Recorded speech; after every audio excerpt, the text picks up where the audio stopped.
Europe 1, 7h moins 10, l'heure d'ouvrir le kiosque de Thomas Soto. Et oui, je vous propose qu'on l'ouvre ensemble, Julie, ce kiosque à journaux Allons-y. d'Europe Matin. Le mot que vous verrez le plus à la une en découvrant vos quotidiens, c'est retraite. J'ai compté 15 fois à la une, ça titre et ça tire de partout. Alors la version sobre dans le Télégramme qui se contente d'un dernier réglage. La version scud dans le Figaro avec l'édito d'Yves Tréhard, aimablement titré Héros degré zéro. Version avertissement à présent dans l'Humanité qui titre Le front de gauche ne bat pas en retraite. Voilà un titre qui sonne déjà presque comme un appel à la mobilisation. La version factuelle pour Sud-Ouest, retraite, la rentrée décisive. Ou encore la version élargie pour Libération qui, contrairement à beaucoup de ses confrères, ne met pas Jean-Marc Ayrault en photo, mais un demi-François Hollande, les yeux levés vers le ciel, comme si la solution pouvait tomber de là. Retraite, budget, mais aussi réforme pénale. Les décisions, c'est maintenant, titre Libé. Vous aurez aussi de quoi lire sur la rentrée. Le ministre de l'Éducation a parlé à quelques titres régionaux pour rappeler que son urgence absolue, c'est l'école primaire, c'est dans l'Alsace, ou encore que les devoirs, ça se passe à l'école, ça c'est dans l'Est républicain. Mais pas de méprise, quand la presse de la Manche titre « Les ânes à la fête », ça n'a rien à voir avec le sujet ou avec les résultats de nos chérubins. C'est bien pour évoquer une course d'ânes qui s'est déroulée hier dans le Cotentin. En fait, le secret d'une rentrée réussie, c'est de ne pas stresser. Alors, je me suis plongé, parce que c'était aussi ma rentrée aujourd'hui, dans On Le a remarqué. Parisien. Et je vois ces 10 conseils que nous donne le journal pour rester serein. Alors, il nous faut, dit aujourd'hui en France Le Parisien, positiver, prendre soin de soi, savourer l'été jusqu'à la lie, ne pas charger la mule, manger ensemble en famille, ou encore surfer. Si, je vous assure que ce sont bien les conseils que vous trouverez dans Le Parisien aujourd'hui.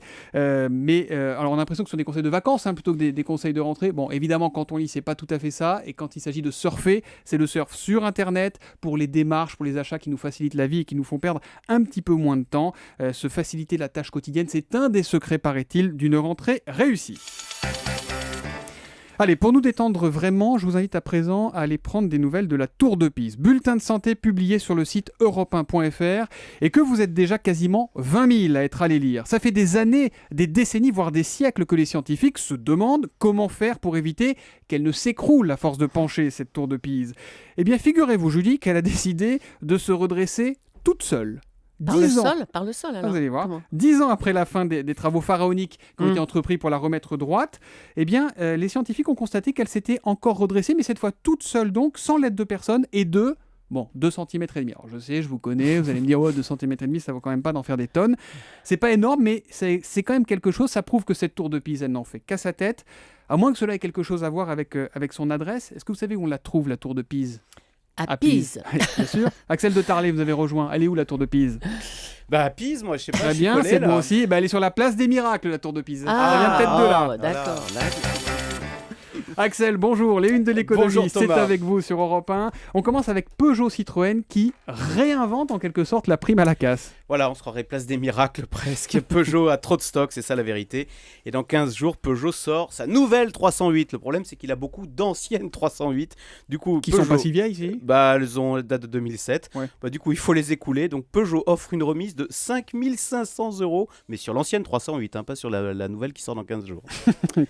Toujours dans l'automobile, les pneus à présent avec Michelin qui envisage de revenir en Formule 1. Oui, la firme de Clermont pourrait revenir dès 2014 en fournisseur exclusif, donc à la place de Pirelli. Pourtant, on se souvient que Michelin avait claqué la porte de la F1 en 2006. Mais l'année prochaine, les nouvelles contraintes de course feront, nous dit-on, du pneu un équipement stratégique. Enfin, le Québec se met au gaz de schiste. Il ne se pose pas les mêmes questions que nous. Pourtant, Montréal se les était posées et avait voté un moratoire contre le gaz de schiste. Finalement, le Québec se ravise aujourd'hui pour renforcer son indépendance énergétique, dit-il. À noter que le français Bouygues est sur les rangs pour exploiter ce gaz de schiste québécois.